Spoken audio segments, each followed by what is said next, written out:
अस्सलाम वालेकुम नाज़रीन, आप देख रहे हैं ZH न्यूज़ में हूं ज़हीर अहमद। नाज़रीन, इमरान खान साहब का मुसलसल तीसरा ख़त, अयाज सादिक साहब ने जो मोहसिन अख्तर कियानी साहब को जवाब दिया पार्लियामेंट के हवाले से, उस पर बात करेंगे। और IMF के को लेके खुद ही हुकूमत ने इजाज़त दी है, खुद ही सवालात उठा रहे हैं, खुद ही उसके ऊपर सारा कुछ कर रहे हैं, खुद ही पीपल्स पार्टी जो है वो भी सवालात उठा रही है। तो इसके ऊपर भी बात करेंगे। शुरू करते हैं आर्मी चीफ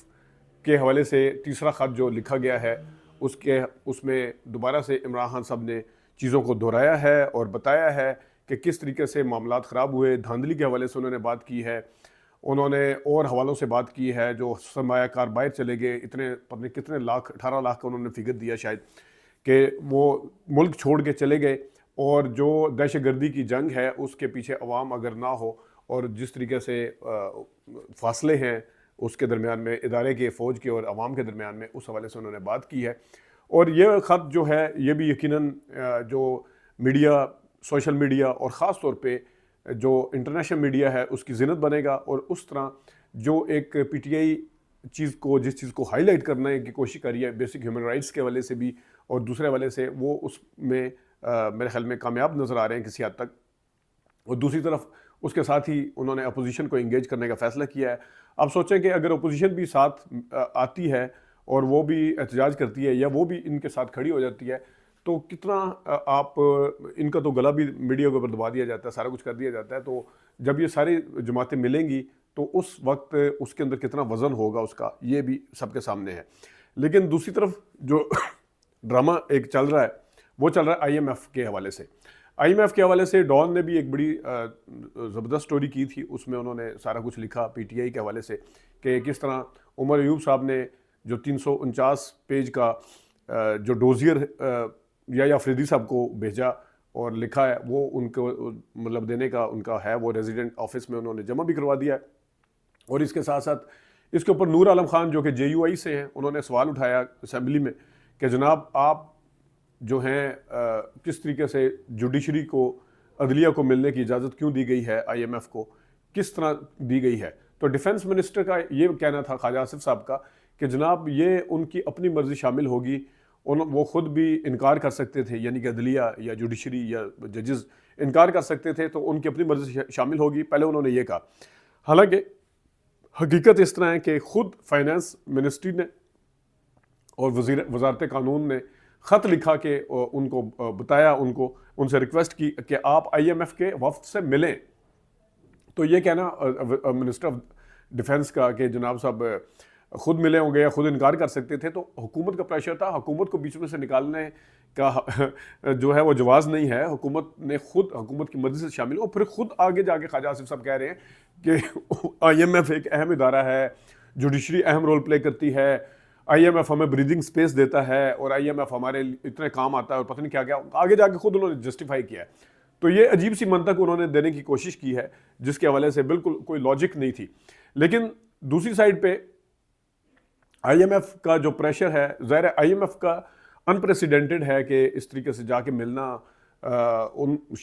अब उसके पीछे क्या है उन्होंने खुद देखा है। सारी चीज़ें जो पिछले एक साल के अंदर, मैंने जिस तरह पहले बताया कि ओपन लेटर का उस तरफ से जवाब आए ना आए, लेकिन उसका एक इम्पैक्ट ज़रूर है ह्यूमन राइट्स को लेके। जब वो चीज़ें इंटरनेशनल मीडिया के ऊपर हाईलाइट होती हैं तो उसका एक इम्पैक्ट होता है। अब ये चीज़ें जो जुडिशरी के हवाले से हैं, 26वीं तरमीम के हवाले से हैं,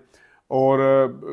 जो भी मामला चले हैं पिछले दिनों में PTI के केसेस को लेके, वो सारी की सारी चीज़ें हाईलाइट हुई हैं। और ये चीज़ें किसी की नज़र से किस तरह इग्नोर हो सकती हैं या उसको किस तरह नज़रअंदाज किया जा सकता है कि जिस वक्त एक बेसिक ह्यूमन राइट्स को लेके आपका इंटरनेशनल मीडिया उसके ऊपर आवाज़ उठाता है, उसके ऊपर बात करता है, तो मेरे ख्याल में इसको इग्नोर करना या इसको ऐसे ही स्किप कर देना कोई इतना आसान काम नहीं है। तो इस हवाले से हुकूमत जो है उसको अंदर से पता है कि IMF की जो एक डिमांड्स हैं, पहली दफ़ा इस किस्म की अपनी नोयत की, जिस तरह पहले दिन ही शहबाज राना साहब ने लिखा था कि ये अपनी नोयत का एक अनप्रेसिडेंटेड है मामला के जनाब जुडिशरी को जाके मिलना। सिर्फ यही नहीं, आप उस प्रेशर को यहाँ से महसूस कर सकते हैं कि जनाब आज तक चीफ जस्टिस जो था वो कभी इंटरेक्ट नहीं करता था। कोई किससे बात हो जाए, सहाफ़ियों को बाकायदा बुला के इंटरेक्शन की गई, उसमें जनाब साहब इमरान खान साहब का नाम भी लिया गया, उसमें लोअर कोर्ट्स के ऊपर जिम्मेदारी डालने की कोशिश की गई। और उसमें जनाब साहब जजेस की पोस्टिंग के हवाले से कि अगर आप बाइकआउट ना करते तो एक अच्छे जज का इजाफा हो जाता, ये करने की कोशिश की गई और काफ़ी सारी जो चीज़ें थी उसको बताने की कोशिश की गई और IMF के वफ्द से क्या बात हुई है क्या उस हवाले से बताने। तो ये भी एक प्रेशर जो है बिल्कुल एक माफ़ कीजिएगा वाज़ह तौर पर सामने नज़र आ रहा है। तो जिस तरीके से हुकूमत के हाथ पैर फूले हुए हैं और जिस तरीके से मेरे ख्याल में इस्टेब्लिशमेंट के हवाले से भी देखा जाए कि पहले दफ़ा तो बड़ा एक धड़ल्ले के साथ जवाब आ गया था कि जनाब हम ना तो हमें वो ख़त मौसूल हुआ है और ना ही हम उसको पढ़ने में इंटरेस्टेड हैं, और दोबारा उन्होंने ज़रूरत क्यों महसूस नहीं की? क्या इस वजह से कि ठीक है जी खत आ रहे हैं बस ठीक है इसको इग्नोर मारें, या इस वजह से कि पहला जो जवाब दिया था जिसके जवाब में फिर आगे से सोशल मीडिया के ऊपर आया कि ओपन लेटर जो है वो मिलना ज़रूरी नहीं होता, ओपन लेटर हर जगह डिस्कस होता है और उसके मंदरजात उसका जो कंटेंट था वो हर जगह डिस्कस भी हुआ। तो अब ये मामलात जो हैं वो चल रहे हैं और उसके साथ साथ जो अपोजिशन ग्रैंड अपोजिशन अलायंस है उसके अंदर से क्या निकलेगा? मौलाना फजल रहमान साहब अभी तक अपनी जगह पे खड़े हुए नजर आ रहे हैं उनके तरफ से हुकूमत को कोई स्पेस देने का, हालांकि वज़ीर आज़म ने मुलाकात भी की लेकिन उनकी तरफ से कोई चांस नज़र नहीं आ रहा, और वो अपने जो एक उनका मुतालबा है फ्रेश इलेक्शन का जो कि मेरे ख्याल में इस हुकूमत की और इदारों की छेड़ है किस्म की, वो उसके ऊपर कायम है। और धांधली के ऊपर जिस तरीके से बात हो रही है और धांधली के हवाले से जिस तरीके से दोबारा से इमरान खान साहब ने भी सोशल मीडिया के ऊपर भी जो दूसरे इदारे हैं पतन समेत उन्होंने भी जिस तरीके से बात की है वो भी एक अपनी नोयत के वो है कि एक अखबारों के अंदर एडिटोरियल आ रहे हैं, एक चीज़ जो है वो बिल्कुल परसेप्शन उसका बैठ चुका है कि इलेक्शन किस तरह थे, और वो तो पहले से बैठ चुका था लेकिन जिस तरीके से अब उसका एक रिफ्रेशर हुआ है उस जिस तरीके से दोबारा से उसको बताया गया, अब किसी भी ऐसे सहाफ़ी के पास या किसी इदारे के पास कोई इस तरह का जवाज़ नहीं है कि जिसको जवाज़ बना के जनाब कह सकें नहीं नहीं नहीं नहीं खैर है कोई बात नहीं, वो तो इस तरह सारे शुरू में कहा गया कि सारे इलेक्शन ऐसे ही होते हैं, जैसे शायद खाकान अब्बासी साहब ने अब सारा आलम साहब को कहा कि ये वाला मामला जो था इस तरह नहीं होते, जिस तरह का ये वाला 2024 का इलेक्शन हुआ था इस तरह नहीं होते। उन्होंने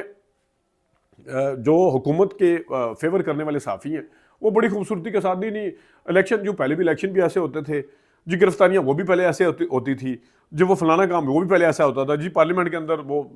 लोटे और हॉर्स ट्रेडिंग जी वो भी पहले ऐसा होता था। तो जनाब पहले अगर ऐसा होता था उस वक्त तो आप सवाल उठाते थे, उस वक्त तो आप बड़ी तनकीद करते थे। अब इस वक्त तनकीद करने की बजाय क्योंकि आप हुकूमत की साइड पे हैं तो आप कह रहे हैं नहीं पहले भी ऐसे होता था, तो पहले ऐसा होता था तो पहले आपका मौक़िफ़ कुछ और था। अब आप ये कह के कि पहले भी ऐसा होता था आप इसको जस्टिफाई करने की कोशिश कर रहे हैं। पहले आप जस्टिफाई नहीं करते थे, पहले आप जनाब साहब क्लास लेते थे, आप सख्त अल्फाज में तनकीद करते थे। तो ये कुछ मामलात हैं जिसके हवाले से अब देखते हैं कि आने वाले दिनों में क्या होता है। लेकिन ग्रैंड अलायंस जो है वो हुकूमत के लिए एक बहुत बड़ा चैलेंज है जिसको हुकूमत को फेस करना पड़ेगा और उसका कोई ना कोई हल निकालना पड़ेगा, वरना मुतालबा अगर बढ़ता गया तो कहीं ना कहीं जो अगर एक तरफ तो मईशत संभल ले और मुल्क के अंदर वो स्टेबिलिटी आए वो आए सारा कुछ, और नवाज शरीफ साहब वो भरपूर तरीके से अपने भाई के साथ खड़े हुए हैं और वो जनाब साहब IMF ने भी अब तो तारीफ़ कर दी है वो, और जिस तरीके से अखबारात ने उसको और चैनल ने लगाया एंगल करके वो भी सबके सामने है। और आज जो है वैसे बाय द वे अखबारात तक की वेबसाइट, पहले तो ये था वीडियो के अंदर फायरवॉल नज़र आती थी, अब तो अखबारात की वेबसाइट भी आज नहीं खुल रही है, और श्योरिटी तो बड़ी दी गई थी कि जनाब साहब इंटरनेट हो गया फलाना। अब बिलावल भुट्टो साहब को शायद अब पता नहीं चला कि दोबारा से या वो जैसे पंजाबी में कहते हैं दड़ वटी हुई है उन्होंने, तो अभी भी जनाब बिलावल भुट्टो साहब पहले जो चीज़ें खुली थी अब वो भी नहीं खुल रही। तो ये कुछ चीज़ें थी, मामलात थे जो आपके साथ डिस्कस करने थे। इजाज़त दीजिए, अल्लाह हाफ़िज़।